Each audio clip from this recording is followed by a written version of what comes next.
Episode 110, GoDaddy and Micropayments. This is the Ericast for the week of May 10, 2009. From Ericast.com. Ericast.com. Welcome to the Ericast. Well, thanks for listening to the Ericast or watching if you're doing the YouTube thing. I'm your host, Eric Larson. Right off the bat, we will mention the listener feedback line, 206-339-3742. Please do give that a call for a couple reasons. One, we want to hear from you. And two, if you don't call, it eventually just kind of goes poof. And there will be no listener feedback line, thus even less listener feedback than we have now.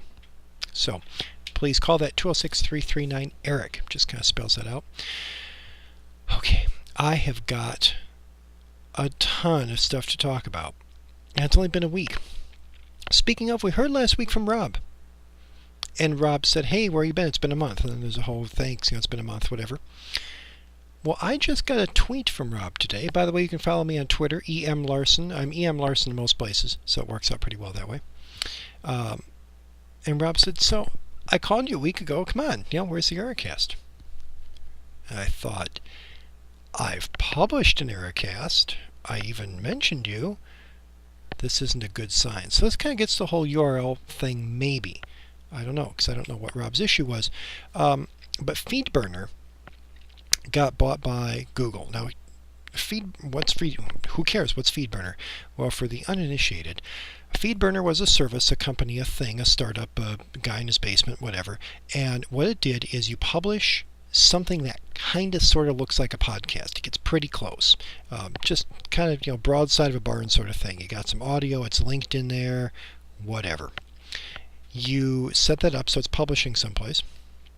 And then you point FeedBurner to it. You create a FeedBurner account and you log in and you say, go look at this thing here and I want you to turn it into a real podcast.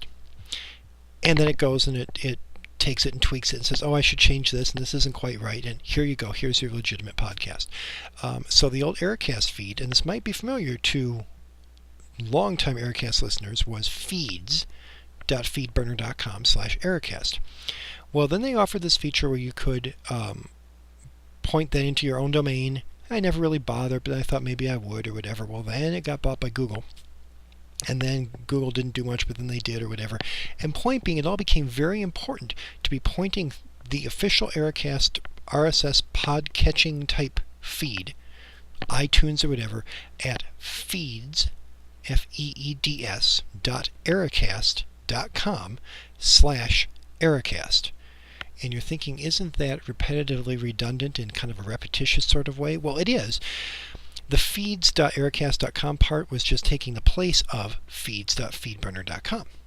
So the official feed name at FeedBurner was Ericast. So the Ericast feed in the FeedBurner URL that's now changed to my own personal URL, it becomes feeds.ericast.com/Ericast. Sorry, but that is the actual official feed.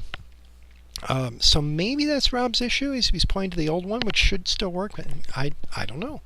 But it's sort of disconcerting to do a podcast and then have people say, why aren't you doing a podcast? I'm like, hey, I'll take that if I'm not doing a podcast. But when I am, wow.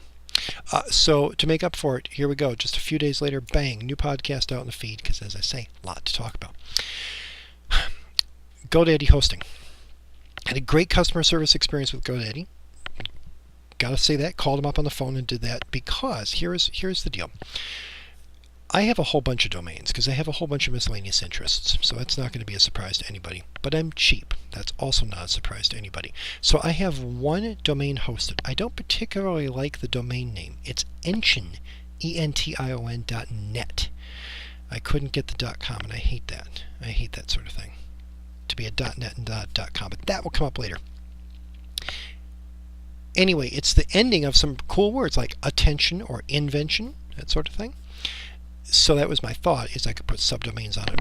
Anyway, okay. So I have this one thing that I'm paying $5 a month to host, to pay the hosting for. And for those who don't know, most of you do, I think, but for those who don't know, the way that hosting works is you can buy a domain name and you pay an annual price for that. So the name Ericast.com, you can just buy that. But it doesn't go anywhere. I mean, it's just just a name. It's got to do something. You can point it. Most places where you buy domains, they'll just give you a simple little point it over to whatever, redirect it. But if you want your own stuff, your own bucket into which you shall put things, that's called hosting, and you got to pay for that separately too. It's the big file server that has files on it. And then you point your domain to the server, everything's good. So what I did is I pointed this engine.net at the server. Here's where it gets clever. And then I pointed all my other domains at engine.net. And I use this little file that no one cares about. Actually, most of the Ericast listeners probably do know what an htaccess file is under Linux hosting. It sits on the server. You as a web browser never see it, but it's the thing that jumps in and says, oh, grab this file from here and do this and tweak that and whatever. Sometimes if you get a really fancy error page, a 404 error page, you can do that with an htaccess file. So instead of just saying, I don't know, I can't find the file, the server serves up and says, oh, this file isn't here, please show this page instead. That kind of thing is done with htaccess.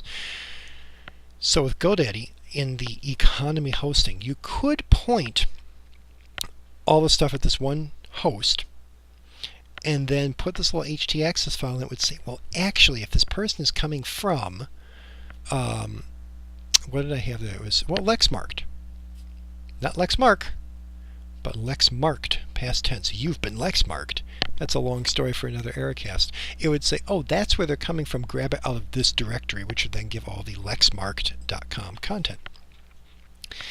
Well, that kind of didn't work when I bought a new domain.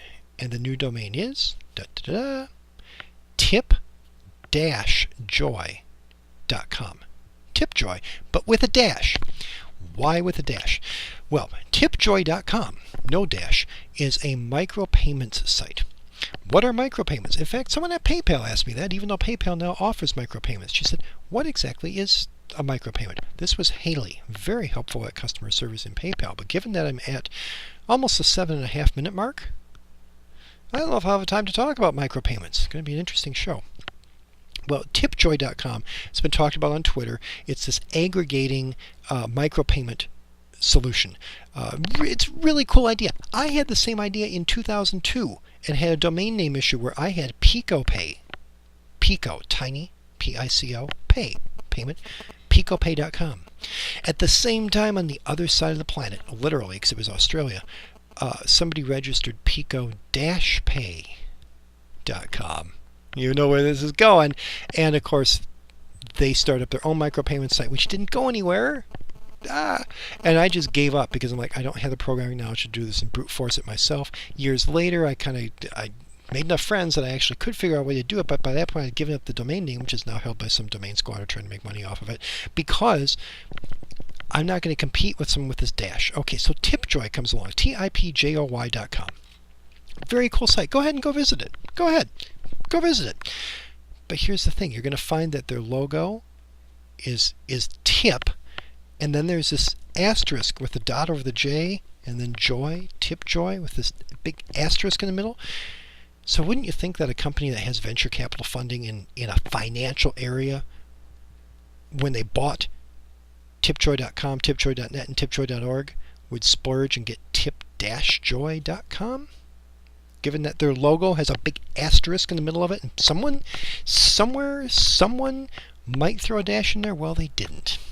They didn't buy it. And I called the guy. Ivan is his name. Called him up on his cell phone because his cell phone's on the website, and said, are you sure you don't want to buy this? He said he didn't see it was going to be a problem.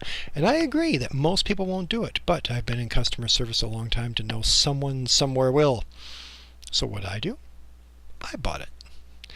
And maybe that's a topic for another episode. So I will say, call our listener feedback line, 206-339-3742, and leave a message. Tell me what you think of the show, or just email us, eric@ericast.com, for listener emails.